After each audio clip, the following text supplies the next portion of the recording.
फैगौ जानुवारि दाननि 30, 31 आरो फेब्रुवारिनि 1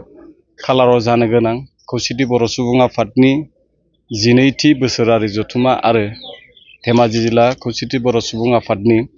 6थि बोसोरारि जथुमानि जि जानो गोनां बानजाय मेलनि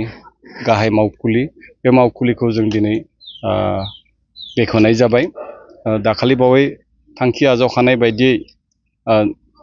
दाखालि 5 अक्ट' खालि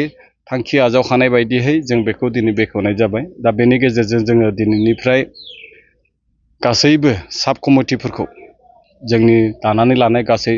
32टा साब कमिटिफोरखौ जोङो दिनैनिफ्राय फुल पर्यायाव खामानि मावनो थाखाय जों बिबान होनोसै आरो जोंबो बानजाय आफादनि मेन बडिया दिनैनिफ्राय जों खामानिफोरखौ मावनो सुरु खालामसै। दा बेनिखायनो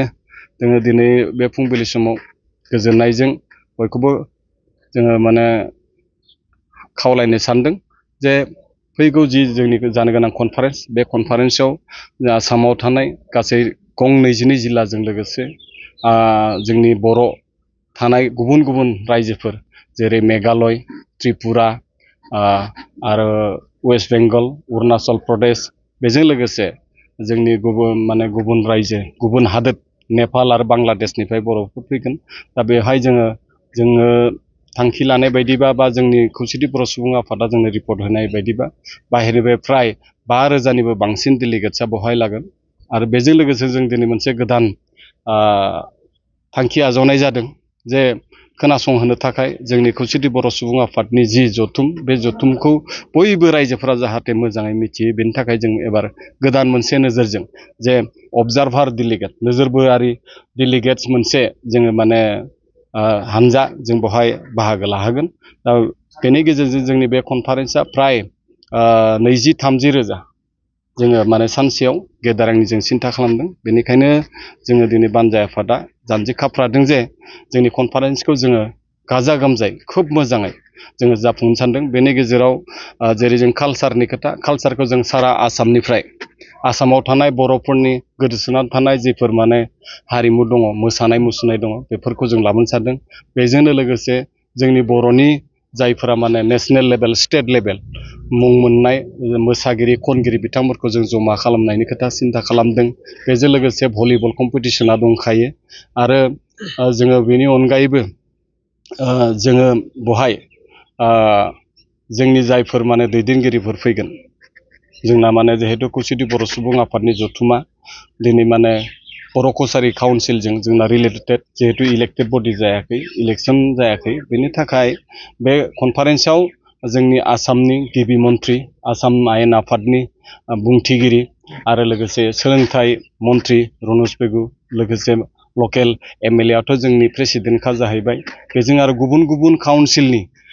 सिएमफोरखौबो बेवहाय जोङो बाहागो लाहोगोन आरो जोंनि जातीय संगठनफोर बर' थुनलाइ आफाद बर' फरायसा आफाद आरो आइजो अनसाय आफाद आरो गुबुन गुबुन माहारियारि आफादफोरनि दैदेनगिरिफोरनि मोनसे मोजां सावरायनाय जथुम लागोन। बेफोरबायदिनो जों बेवहाय गुबुन जोंनि साखाथि फाखाथि थानाय जेरै असमिया थाबाय असमिया बिहु मिसिं कृष्टि आदि कृष्टि जायफोर जोंनि साखाथि फाखाथि दं बिसोर गासैबो हारिनि कृष्टिखौ जों दिन्थिनो नाजानाय जादों। बेवहाय जों मोनसे कृष्टि फेस्टिभेल कालचारेल फेस्टिभेल फाथिनोबो जों लादों आरो बेजों लोगोसे गोदानै मोनसे एक्जिबिसन साब कमिटियै जोङो दिनै मोनसे मेल जथुमफिननो नागिरदों। एक्जिबिसन साब कमिटिया जोंहा लेफ जाना थादोंमोन। दा बे हिसाबै जों फिसा मोनसे मेल जथुमगोन दा दसे समनि उनाव बेवहाय जोङो फुल पर्यायनि जोंनि सासे सानै साब कमिटिफोराव सासे सानै सोद्रोमाफोरा हाबजोबैखौ जों दिनै सोना लागोन। जोंनि थांखिया बेनो आरो दिनैनि बे जि मेल बेख'नाय बेवहाय जोङो आलासि महरै जोंनिनो आगुनि खौसेथि बर' सुबुं आफादनि मानगोनां बोसोनगिरि ललित चन्द्र बर' आरो एसबि गेजेर आरो गोजौसिन फरायसालिनि बिथाङा बारग' लेङाइ गाहाय फोरोंगिरिमोन। दा बिथांखौ लाबोनानै दिनैनि बे हाबाफारिखौ जों मावफुंनाय जाबाय। बेवहायनो मोजां खौराङा जाबाय जोंनि बर' कसारि वेलफेयार अट'नमास काउन्सिलनि चिफ बिथां खौसेथि बर' सुबुं आफादनि मानगोनां आफादगिरि लेङाइ आफादगिरि आरो लोगोसे गुबुन गुबुन बिबानगिरि बिथांमोना बेवहाय बाहागो लादों। बेनिखायनो जोङो बानजाय आफादनिफ्राय बाहागो लागिरि बिथांनोबो जों साबायखर बावदों। आरो लोगोसे नोंथांमोनाबो फोस्रावनो फैनायनि थाखाय फिन साबायखर बावनानै जोंनि दिनैनि हाबाफारिखौ जों बेबायदिनो जाबायना फोरमायनाय जाबाय जासिबाय दिनै 7 अक्ट' दिनै जोङो खुंनो लानाय खौसेथि बर' सुबुं आफादनि 12थि बोसोरसालिया जथुम्मा आरो बेजों लोगोसेनो 6थि 2 बोसोरारि धेमाजि जिल्ला खौसेथि बर' सुबुं आफादनि जथुम्मा बे जथुम्मानि बानजाय आफाद जे बानजाय आफादखौ दिनै जोङो सानजारि नोगोराव थानाय बोखावजाय लखिमपुर जिल्ला XBLT वेलफेयार ससाइटिनि जोङो अफिसखौनो दिनै बानजाय आफादनि मावख' हिसाबै जोङो लाथ'बाय दा बेनि अफिसनि गेजेरजोंनो जोङो जे फैबाय थानाय जे 30, 31 आरो फेब्रुवारि 1, 2022 अक्ट'आव जे सानथामनि मेहेरगोनां हाबाफारिजों जि खुंनो लानाय हाबाफारि बेनि माखासे मावनो गोनां हाबाफारिफोर दङ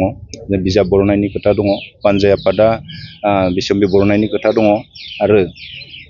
खौसेथि बर' सुबुं आफाद आरो धेमाजि जिल्लानि खौसेथि बर' सुबुं आफादा खुगा लाइसि बर'नायनिबो खोथा दङ दा जों बेखौ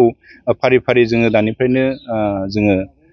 डिपार्टमेन्ट वाइसआव जोङो मावनो थाखाय जोङो बिथोन होनानै दोनदों आरो बिथांमोना बेबायदियैनो खामानिखौ मावलांगासिनो दङ आसा खालामदों जे जों दिनै बोखावजायै लखिमपुर जिल्ला बा धेमाजि जिल्लानि सिङाव थानाय जोंनि सानजारि नोगोर सिमेन्सापुरि बा धेमाजि जिल्लाखौनो जों होननांगोन जोंनि जायगायाव जे जोङो जिहेथु